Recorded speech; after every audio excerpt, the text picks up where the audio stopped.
I'm J.G. Michael, and this is Parallax Views.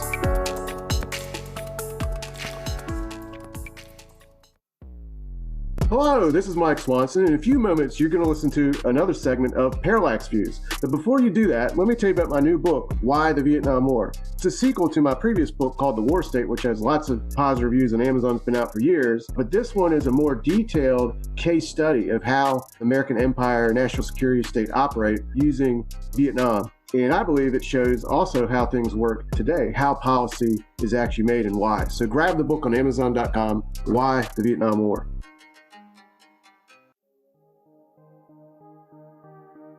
This edition of Parallax Views is brought to you by the $10 and above tier supporters of Parallax Views on Patreon.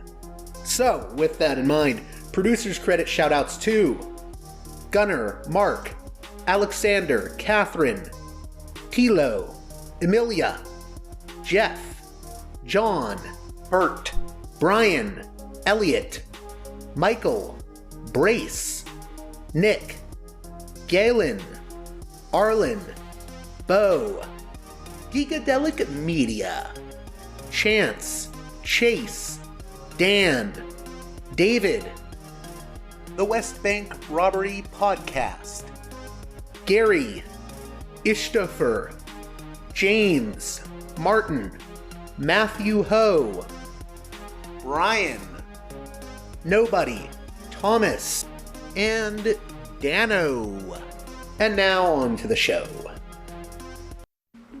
Hey there, Parallax Views listeners. It has been a heavy few days with the news of the Hamas attack. Israel is responding now as I speak to you. We're going to be covering that on this edition of the show. This was a very short notice edition of the show that I just recorded with James M. Dorsey of the Turbulent World of Mideast Soccer blog.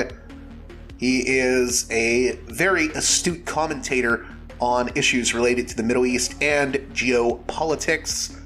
I am so happy he was able to join me on short notice to discuss the latest unfolding events. So let's just get right to it with James M. Dorsey. Also, be sure to check out his article on this subject, The Middle East Will Never Be the Same, at jamesmdorsey.net.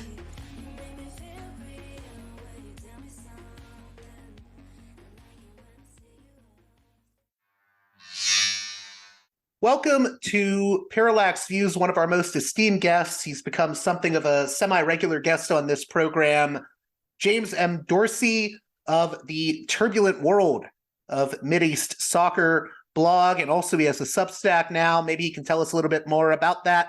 How are you doing, James? I'm doing very well, indeed. Well, basically, this is a syndicated column that I've had for the past 13 years. And I guess for the last year, I've been distributing it through Substack. And anyone who's interested, if I may do a plug, interested in subscribing, just go to www.jamesmdorsey.substack.com. Preferably, you'll choose to become a paid subscriber, but we do welcome free subscribers. And I really suggest people do paid subscription, because I know you're putting all the information out there for free, but you need that support. So I hope people will support you with the paying subscription. I know my listeners consider your commentary on the Middle East some of the best they've heard. I've had multiple emails saying that. So everyone join up. That's very kind. Yep, everyone join up, James' Substack. So the reason that you're on, I think, unless everyone's been living under a rock, we're seeing just an explosion of violence in the Middle East, specifically after a attack by Hamas. And you've written a piece about this. The Middle East may never be the same again. Could you talk a little bit about how you opened that piece and maybe your general assessment of the attack and what the response may end up being? Well, what I meant with that title was several things. We've seen a period of what was described as de-escalation in the Middle East. With other words, adversaries reestablishing relations with one another, trying to forge cooperation on various issues, particularly economic cooperation and trade, and all based on, let's just shove aside the problems. Let's try and manage them. We don't need to try and resolve them. And if all goes well and we all flourish economically, then maybe these problems will go away. Well, surprise, surprise, that's not how it works.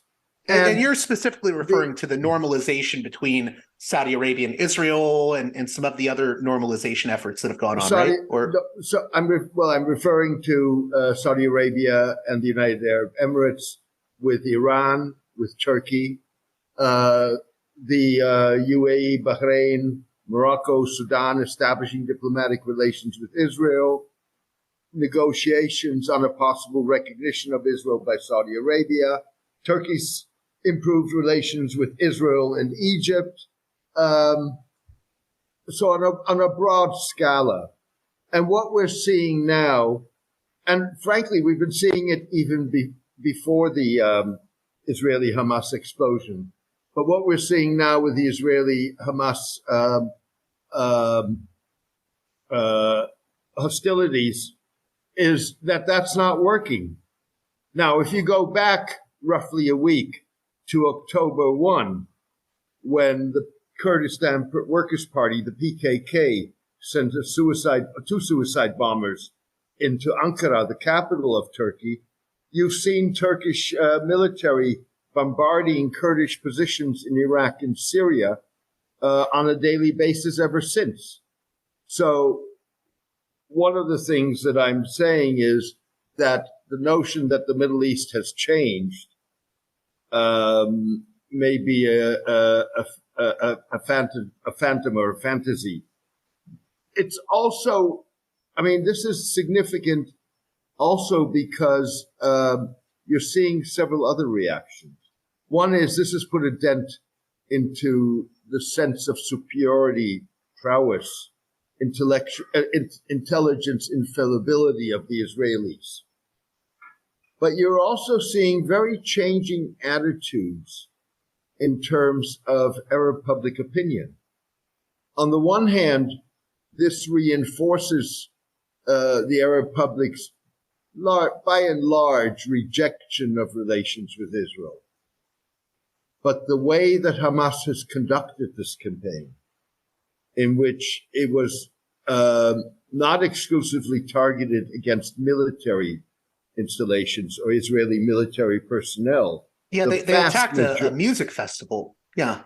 The vast majority of the 700 dead Israelis, we're talking about 650 of them, are civilians who were either at a music festival, they were killed in their homes, they were killed in the streets, and I'm not saying that Hamas is like the Islamic State.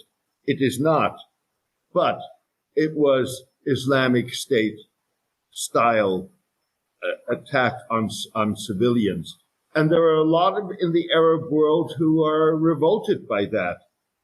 And if you look at social media, not just in the Arab world, by the way, also in Turkey, and they're expressing themselves on social media. And that's unprecedented too.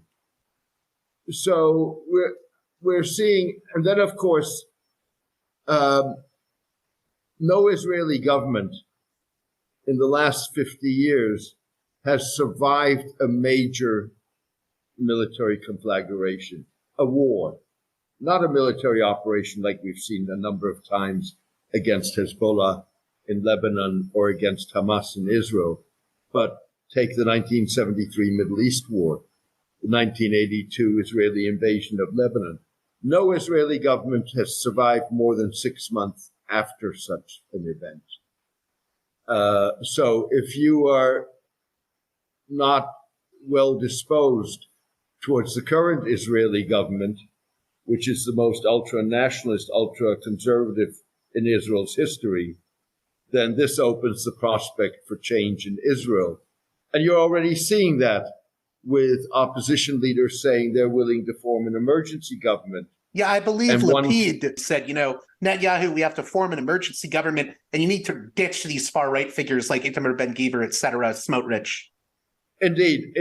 Both Benny Gantz, the former defense minister, and Yair Lapid, the former foreign minister and briefly prime minister, have offered to join a emergency government. And Lapid has said only if you dispense of your ultra-nationalist, ultra-orthodox, conservative coalition partners. So in that way, I think, this will have fundamentally changed. There's also one other change, if I may. The harshness with which Israel is conducting its operations in Gaza is also unprecedented. The cutting off of food, of water, of electricity, and the for the first time, explicit statement that this is designed to ensure that Hamas cannot govern takes this to a different level. So if we could, do you want to elaborate on that more, how that takes us to a different level?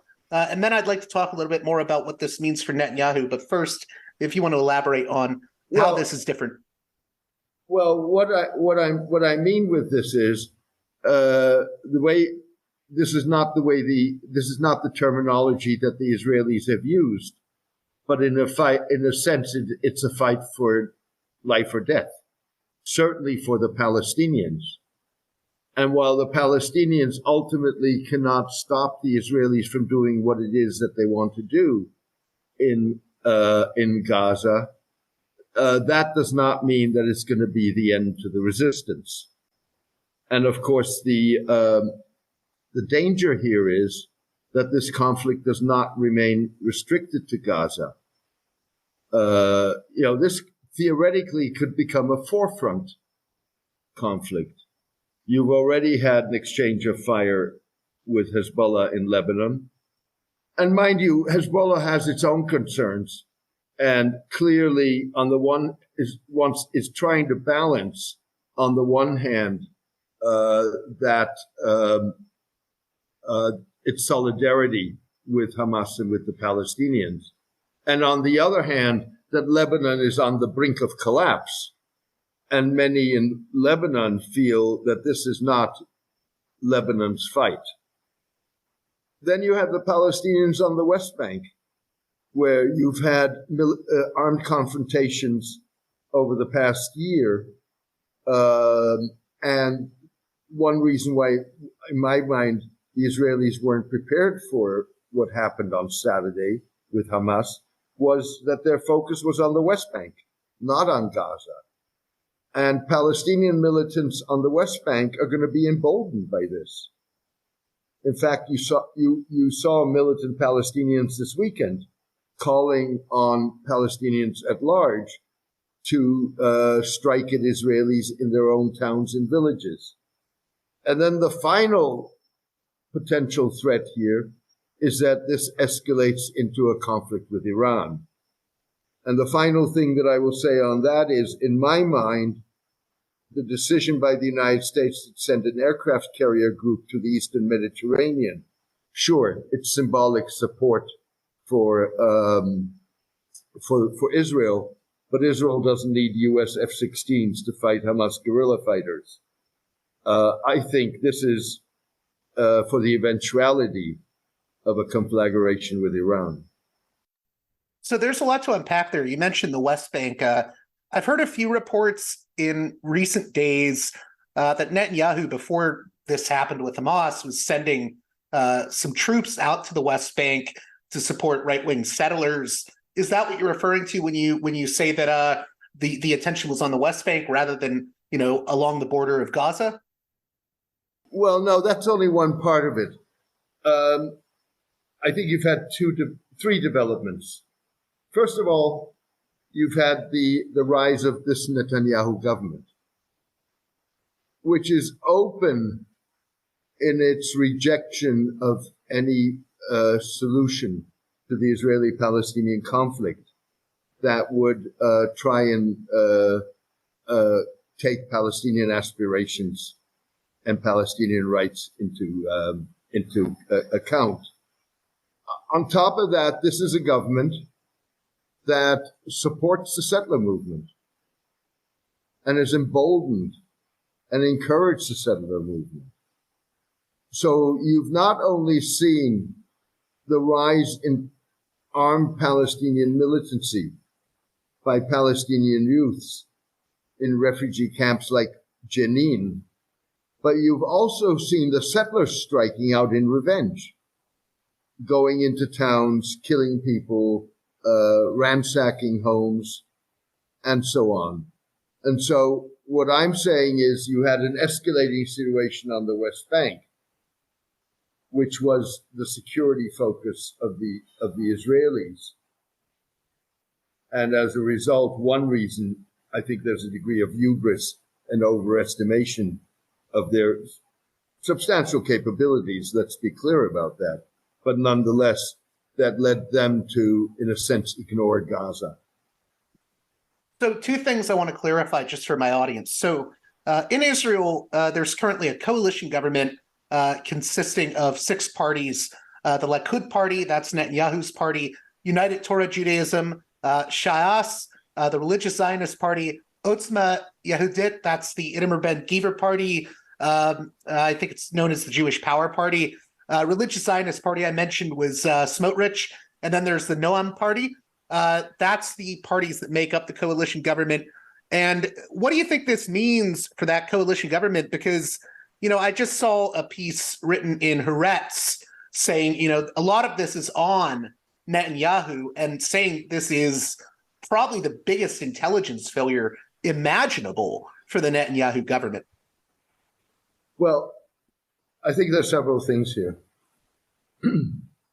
This is indeed a government that has polarized, that has strained Israel's relations with countries that were always its supporters, including the United States, despite the tremendous support that's been expressed for Israel in the wake of the Hamas attack. It's a government that has polarized the Jewish world.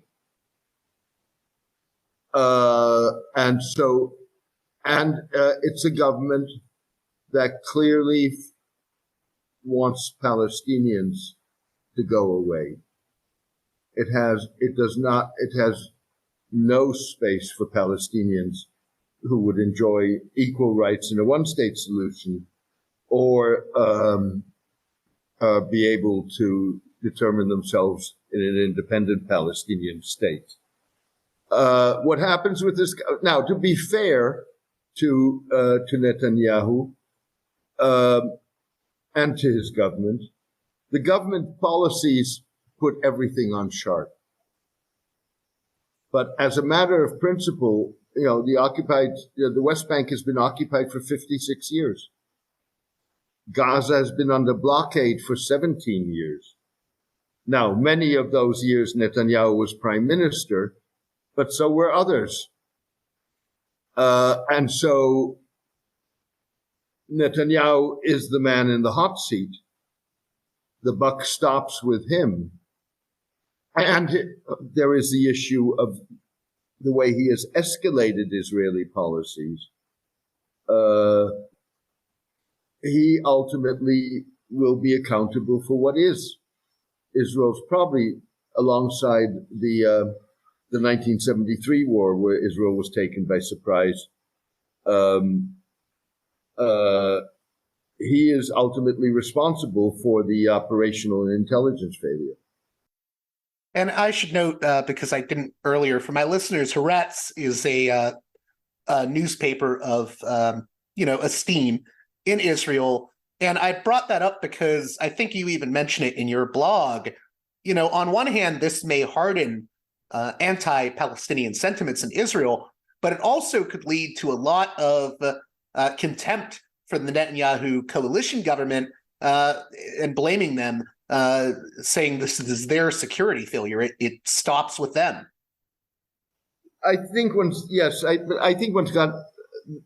First of all, yes, this is going to harden, certainly in the short term, Israeli public opinion attitudes towards the Palestinians. It's also going to call into question Israelis' confidence in the security forces. But at the same time, Israel, like the United States, is a deeply polarized country. And so logic doesn't always apply. You know, one would assume that someone like Trump would lose support with all the legal difficulty that he has. One would assume that Netanyahu would lose support because of this fiasco. But I think one has to wait and see. That may not happen. So then, getting back to Iran, a lot of people are pushing this idea that Iran played a role in these attacks in some way. What is your take on how Iran figures into all of this? Iran, certainly since the 1979 revolution, has been supportive of Israel. Has been supportive of the Palestinians. It rejects Israel's existence. Now, a lot of that may be rhetoric. The proof will be in the pudding. But it sees itself as the representative of the oppressed, as a defender of Muslim causes, and therefore supporting groups like Hamas, like Islamic Jihad in the Gaza Strip, fits its policy completely. I believe there was also a Hamas spokesman that you mentioned, Ghazi Hamad, who told BBC that they had direct backing for the attack from Iran as well. Well, there have been two Hamas spokesmen. One Ghazi Hamad, who spoke to the BBC, but also a rally in Gaza by a spokesman for the armed wing of Hamas, who was even more explicit in what the Iranians had done to help the Hamas prepare for this. But I think there are two things to keep in mind here. One is Hamas did this because it served its purpose. It did not do this because it served Iran's purpose. Now, whether Iran benefits from it or not, is if it benefits from it, from Hamas's point of view, it's icing on the cake. And obviously, Hamas would like to see Iran strengthened within the Middle East. So that works for it. But it would not have launched this operation if there had not been, from its perspective, major mileage in doing so. I think the other thing to keep in mind is that the relationship between Hamas and Iran has not always been a comfortable relationship. Hamas broke with Syria and in fact moved out of Syria because of its opposition to the way that Bashar al-Assad was conducting the Syrian war, and the Iranian support for this for Bashar al-Assad. So even if Iran played whatever role, major, minor, this is not because Iran wanted it to happen. Hamas wanted this to happen. Also, in regards to Hamas, I know a lot of people are saying that this caught everyone off guard. It's completely unexpected. But I do know that Hamas Political Bureau Deputy Chairman Salah Al-Ari said in August, actually on Lebanese TV, that Hamas wanted total war with Israel. In fact, he said it was inevitable. Were there signs that we were moving towards this moment over the summer or even before that? The Hamas was preparing partly in the open for everyone to see for this. Now, what's important here is that there was going to be an explosion should not come as a surprise. I think what comes as a surprise is Hamas's ability to break through the fence, to operate inside Israel, to take over towns, and to be able to create the rampage that it created. That is what I think takes everyone by surprise. The fact that that something was building up, I think anybody who follows what's happening between Israelis and Palestinians would have expected something to happen. With regards to some of the other countries in the region, whether we're talking about the UAE or Saudi Arabia, how should we understand their significance when it comes to all of this? What does this mean for them? What does it mean for relations with Israel, the Palestinians, etc.? Well, in a sense, it puts them in a bind. The Emiratis, part of the Emirati justification for establishing relations with Israel was that this was going to help solve the Palestinian problem. It didn't. In fact, it didn't. It played a role in narratives, but I don't think that it really made a difference on the ground. And so it's a balance. What this has done is, let me put it differently. There are a lot of people who say this has killed the U.S.-led effort to get Saudi Arabia to recognize Israel. It's made it a lot more difficult. It's increased the odds against it. I don't think it's killed it. What it means is the Saudis have insisted that there has to be viable and credible progress towards a resolution of the Israeli-Palestinian conflict as part of any deal for Saudi recognition. And it wasn't, a lot of people suspected that Mohammed bin Salman was paying lip service to all of this, but wasn't really serious about the Palestinian problem. Whether he was or not, now he has to be serious about it. His problem is going to be what we were talking about before, which is that Israel, the government, but also Israelis, are going to be in far less in a mood of making the kind of concessions they need to make to achieve progress on the Israeli-Palestinian front. So a lot of this is going to depend on the political fallout of this within Israel. And, that may be too early to tell. Are there any countries we should mention in this regard as well? I know you talk a little bit about Turkey. We just saw what happened with Nagorno-Karabakh, Armenia, and Azerbaijan. So how does that fit into where Turkey's at? Well, essentially, this is a conflict between Hamas and Israel.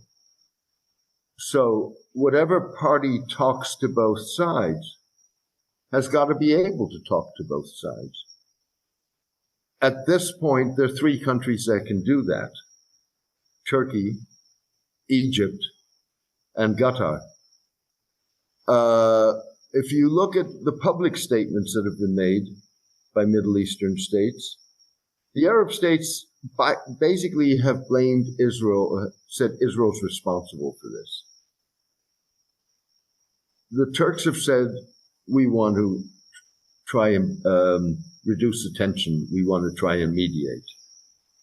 And you're seeing, the equivalent of where you're seeing prominent, significant, it's sparked enormous debate and a lot of negative response. But you're seeing significant condemnation on Arab social media of Hamas because of the way that it conducted this attack. By the same token, you're seeing a significant, again, I'm not going to put a number on it, but nonetheless a significant expression of Turks on the social media supporting Israel for a variety of reasons. One is because Israel indeed supported Azerbaijan in the whole Nagorno-Karabakh issue against Armenia. You have rising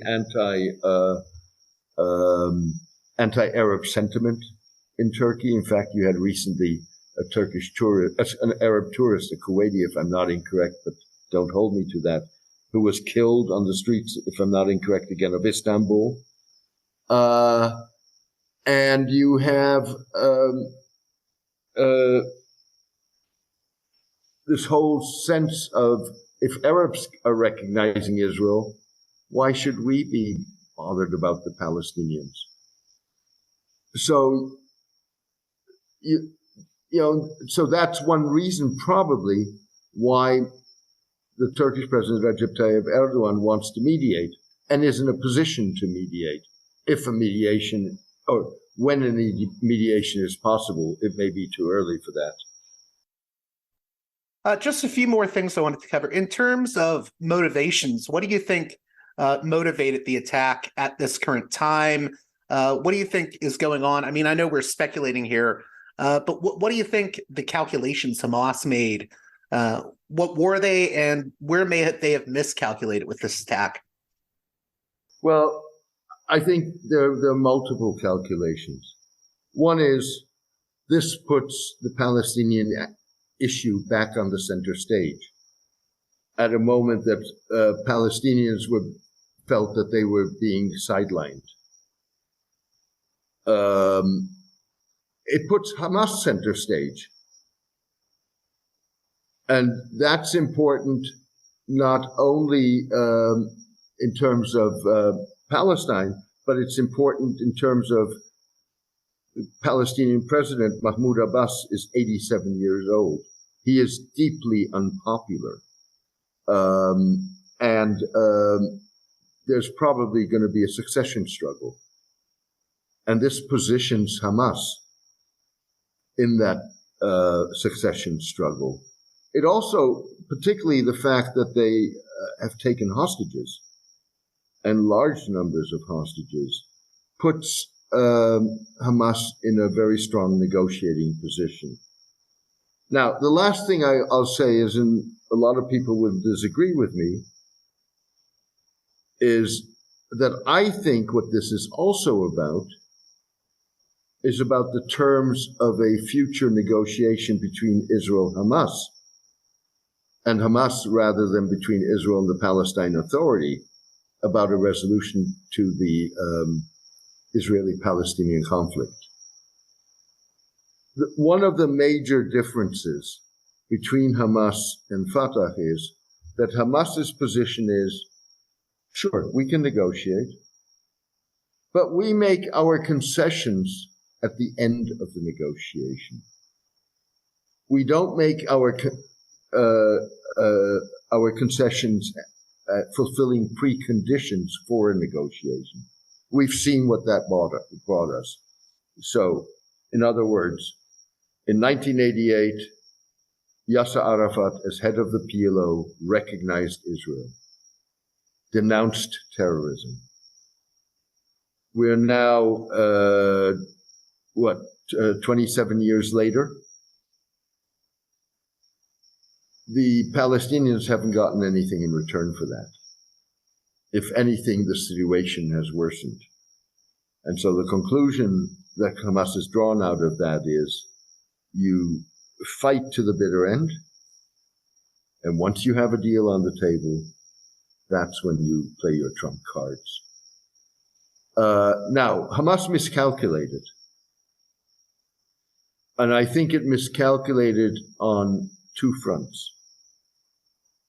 It miscalculated in terms of how bad the rift between the Netanyahu government and its Western backers, the United States and Israel, how deep that rift was. It presumably felt that if the Palestinians had a success, then Western states would pile the pressure onto the Netanyahu government to negotiate. Real quick, not to interrupt you, but I was going to... Yeah. Okay, go on. Yeah, I was just going to say, Hamas shot itself in its own foot. in the way that it conducted this attack. This totally unacceptable slaughter of civilians. And, slaughter of civilians, the shows of disrespect for the corpses of the dead, whether it was women who were being, female bodies being stripped naked, dead Israeli soldiers being lynched or kicked around, that just totally undermined what Hamas may or may not have been able to achieve. I was just going to add for people, I know there will be people that say, what do you mean by strained relationships between the U.S. and Israel? Because I think the line we hear spoken of in the U.S., even during the Biden administration, has always been we support Israel. But there has been this tension due to Mr. Netanyahu's embrace of nationalist and far-right European leaders. So that tension was there, but it seems like... the strains with Western governments were policies towards the Palestinians. The Americans were very critical of the judicial reforms that Netanyahu was trying to push through. And particularly in the case of the Europeans, but also with regard to Biden, Netanyahu was cozying up to the, to the far right in Europe and the ultra-national. So Viktor Orban of Hungary and others in Europe, and that's something that I don't think Europeans, particularly West Europeans, particularly looked favorably upon. At the end of the day, Hamas has succeeded in putting the Palestinian issue center stage, but as much as people will argue, and rightfully argue, that there are root causes why this happened, and that unless you resolve those root causes, you're not going to ultimately really reduce tensions. Even so, at least to some degree, the Palestinians are going to be center stage for the wrong reasons. When you say the root causes, do you mean things like the occupation in the West Bank, et cetera? Absolutely. Yeah, absolutely. Look, this has been it's been going on for longer, but if we just take the time since the 1967 Middle East War, when Israel conquered the West Bank and the Gaza Strip, it's pulled out of the Gaza Strip since. The policy has been exact a high price for any expression of Palestinian nationalism or Palestinian resistance. So if you were a Palestinian on the West Bank and your family knows nothing about what you're doing, is not involved, and you go place a bomb somewhere, your family's house gets blown up. The whole family, it's collective punishment. The whole family is punished and put into misery, in a sense. That's been Israeli policy. For 56 years, it's not worked. And Hamas, just like the Palestinian resistance on the West Bank, has proven that it's not worked. But nonetheless, that's the issue, and that's what I mean. What do you see as the biggest risks going forward for both Hamas and Israel, and just the Israelis and Palestinians caught in the middle of this? Well, look, at the moment, if you're in the Gaza Strip, that's not a nice place to be right now.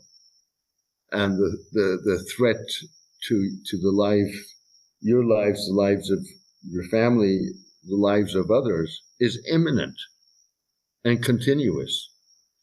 So Israelis paid a heavy price for policies that they've conducted over the years. Hamas is paying, and Palestinians are paying a heavy price for that. If you get a ground invasion, this could become even worse. House-to-house fighting is the worst kind of war you want to fight. It's the kind of war with the highest degree of casualties.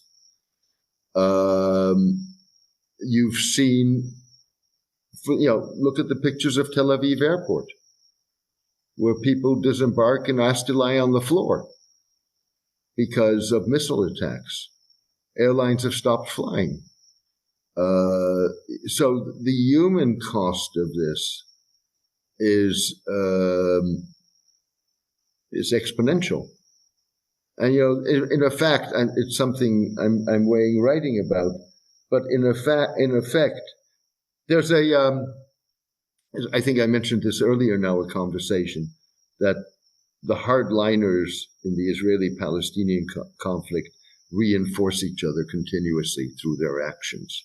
It's almost like I was just going to say, it's almost like they almost need each other in the same way that I think neoconservatives in the U.S. needed, radical terrorists. They sort of build on each other. They're like, they need Absolutely. that boogeyman. Absolutely. But what it means is that Hamas leaders and Benjamin Netanyahu and others in the Israeli government may have more in common than any of them would want to admit. And one of those things that they have in common, this goes both for Hamas and for the Israeli government, total disregard for life of the other. So Israel had options. I don't think it had an option of not to respond to the Hamas attack. But it could have done a targeted assassination campaign, one in which you don't just take out the top leadership, you take out the middle ranks. If indeed there are those military targets, and I don't doubt that they are, that there are military targets in Hamas, you take them out. That's a very different way of doing things than what we're seeing now. I was wondering if you're really smart, you couple an operation like that with clear, viable proposals to try and end this conflict. Israel's done none of that, and in a sense is as nihilistic in its, and many will probably disregard or take me to task on this, but is as nihilistic in its response as Hamas is. I was going to say in that regard, because I know the pushback that we may get for you saying that is that people will say, oh, well, Netanyahu just warned these people in Gaza to leave this area that they were going to bomb. But my response to that, and maybe I'm wrong-headed to think this, but I don't know where they can go. It's such a densely populated area. I mean, where? Well, look, to be fair, the Israelis have in many instances given advance warning. And there are families that have been able to leave. The problem is that this is a densely populated. One, you cannot leave the Gaza Strip. So whatever and again, people have interpreted what was originally said, I think by Netanyahu in his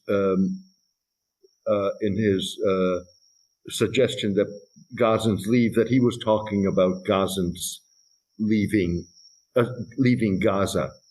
And obviously the response was, well, they can't. That's not what he was saying. He was telling Gazans to leave certain areas. The problem with it is that the numbers are such that there's nowhere for them to go. There's not sufficient space, alternative space, for them to seek shelter away from areas that the Israelis say that they're not going to bomb. The other problem with it is that Israel targets a building, but the fallout of that attack is not just on that building. It's on the surrounding buildings. So there's no way that you can conduct a bombing campaign of this nature on this kind of target without the civilian casualties being severe.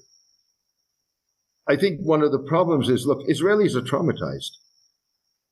And if you're an Israeli, you have good reason to be traumatized. This was a mass slaughter. Let's be very clear about it. It's been called Israel's 9/11. And it is Israel's 9/11, and it was totally indiscriminate. Whether it was women, children, the elderly, it didn't matter.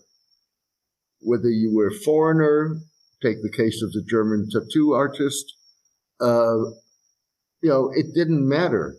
So Israelis have good reason to be traumatized, compounded by the intelligence and operational failure.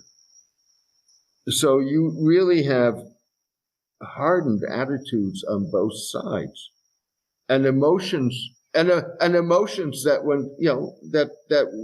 one has to understand. I was going to say, and to be fair in that regard, I think Palestinians have their own traumas. I mean, the incident with Shireen Abu Akleh, Jenin, the Huwara burning down of Huwara. Yeah. What I'm saying, look, in a sense, what we're seeing is, again, in some ways, a repeat of history. And that is that if you go through the history of Israelis and Palestinians, and I've lived it,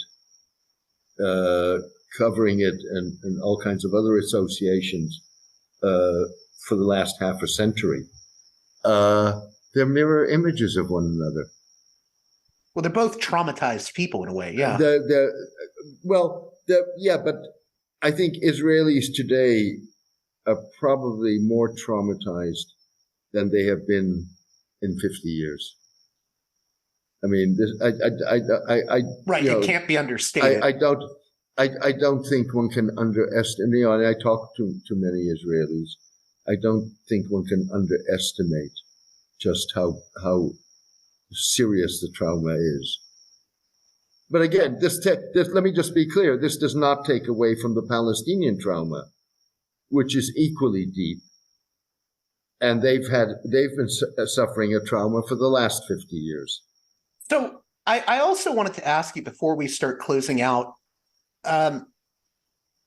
there's a lot of analysis happening right now, a lot of, I think, fog of war sort of analysis where people may be getting things wrong. What analysis do you think people are falling short on? Where do you think people are getting things wrong in analyzing this current flare-up?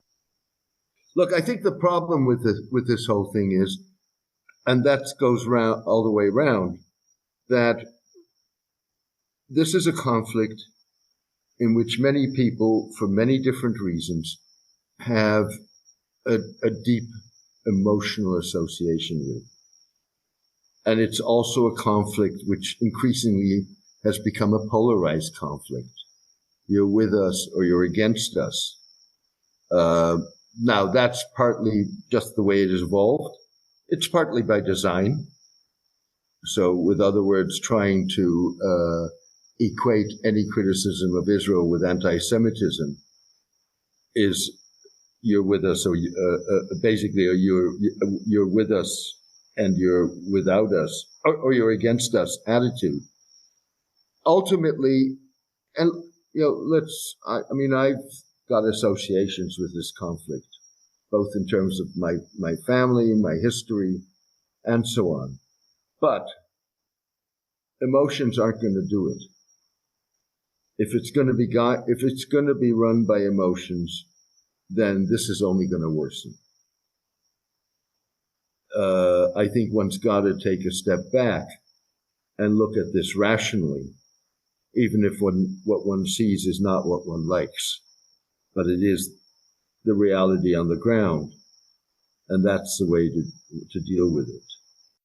In that regard, is there anything that you would you hope for with regards to the future when it comes to what has just happened? I mean, how would you like to see things being handled going forward? I think I'm too hard a realist, and maybe to some degree hardened, cynical by having been hardened by what reality is, that I don't think it's a question of hope. At least that's not the way I would express it. The only way out of this is a mutually acceptable resolution of the issue between the Israelis and the Palestinians that both sides can live with. Not necessarily that both sides like, but at the end of the day, you only settle a conflict, certainly a conflict of this kind, when the price of not settling it is too high. Now, whether that's a two-state solution and whether one believes that a two-state solution is still a viable solution or realistically possible, or whether that's a one-state solution, or a three-state solution for that matter, involving Jordan and some sort of confederation, an idea that was floating around half a century ago and is now coming back. It's got to be a deal that everybody finds minimally acceptable. You want to use the word hope? That's what I hope for. Do I think it's going to happen anytime soon? I don't. Just more conflict is on the way, it sounds like. I think it's going to be ugly first. And, maybe it's the Marxist principle, it's got to get worse to get better. The question is, how worse does it have to get? Just to reiterate, your piece really is talking about how this completely changes the paradigm of the Middle East. In closing, what do you think the flashpoints are when it comes to how this affects the Middle East more broadly, just even beyond Israel-Palestine? Well, I think it affects Arab relations with the Israelis. It affects attempts to broaden what is described as the Abraham Accords, so the recognition of Israel by Arab states. I think it hardens Israeli and Palestinian attitudes towards one another. It demonstrates that you cannot simply shove conflicts aside. You somehow need to find a way to resolve them or to manage them in a way in which all parties feel recognized in the management. And, that's a significant fallout. And that's why I said, titled my piece, "The Middle East Will Never Be the Same." And of course, also, I think you mentioned this, that this has really shattered the notion that the occupation of these Palestinian lands is, indefinitely sustainable. How important is that to understand? Well, let's put it this way. I think a lot of people understood this prior to this. It just drives the point home.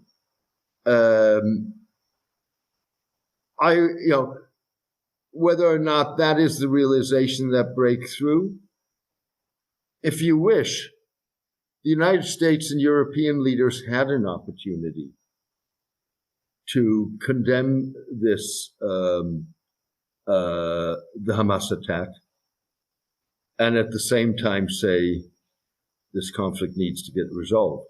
That's not what they did.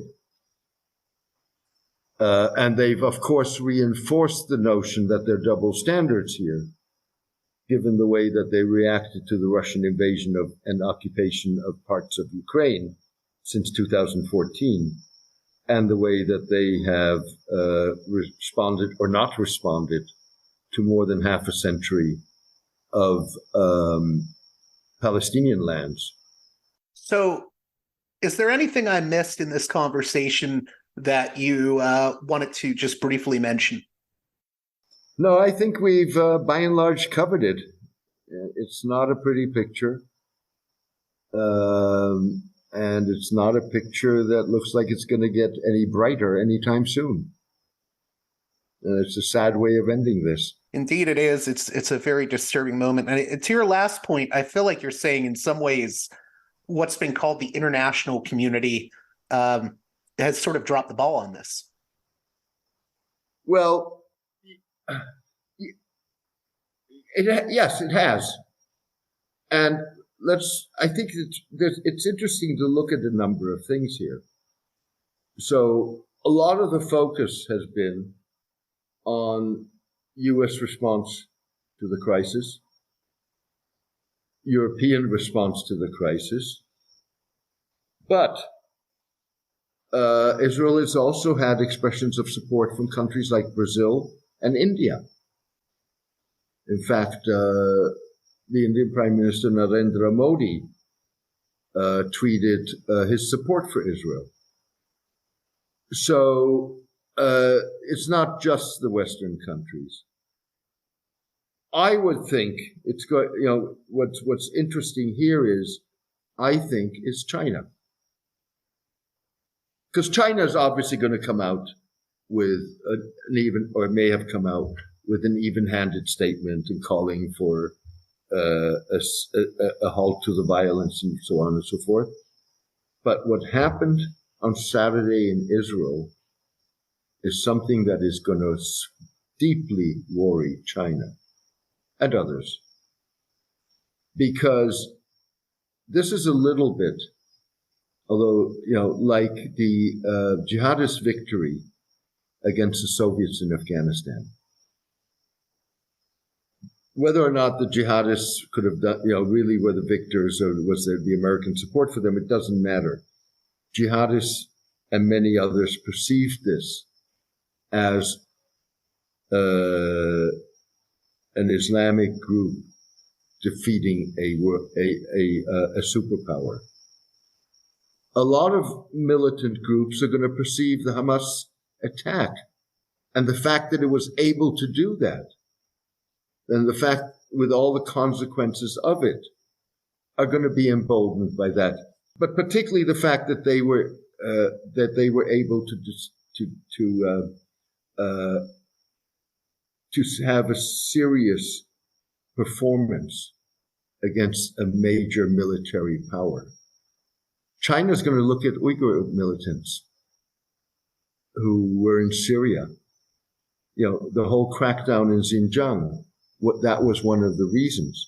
So China, no matter what it says, is going to have double-edged feelings about this. So now China will say, we recently invited the parties and offered to mediate. China clearly doesn't have the wherewithal to mediate an end to the Israeli-Palestinian conflict.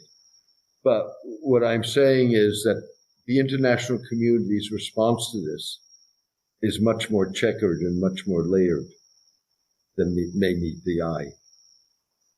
I promise to let you go, but I've also seen people saying that, and I think this is alarmist, but that this is like the beginning of some World War III scenario.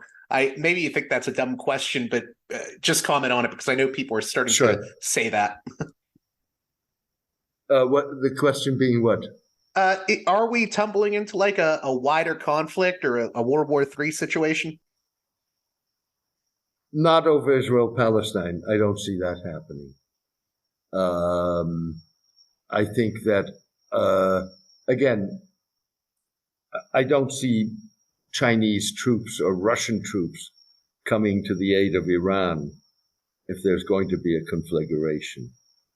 That doesn't mean that we could not have another world war, but in my mind, that would probably be over Taiwan, for example, not over Israel-Palestine.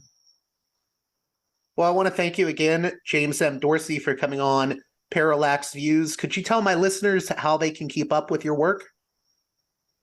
I would invite you to subscribe to my Substack newsletter, which is www.jamesmdorsey.substack.com. You're more than welcome to sign up for free.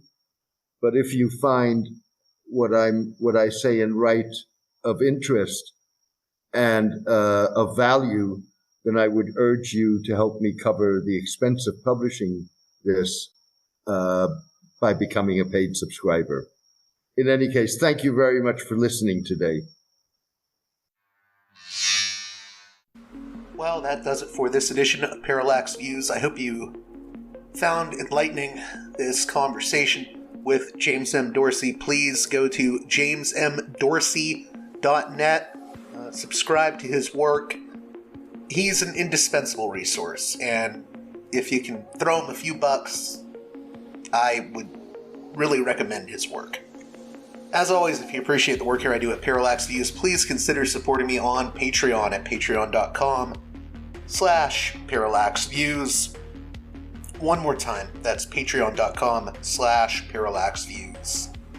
And with that being said,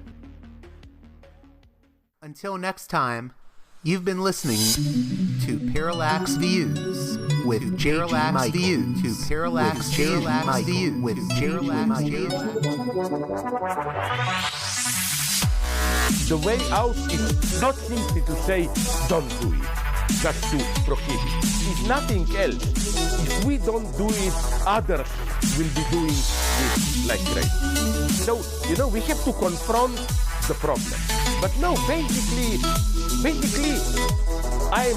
I know of the great anxieties, problems, new forms of control, but it's also new forms of freedom. This is why I always emphasize that internet and all this new digital stuff, it's a very ambiguous phenomenon, but it's the field of struggle. New forms of enslavement, but at the same time, new incredible forms of freedom. We have to accept the fight with no nostalgia for old, allegedly more authentic communities or whatever. I'm not afraid. I'm not afraid. I'm not afraid. I'm not afraid.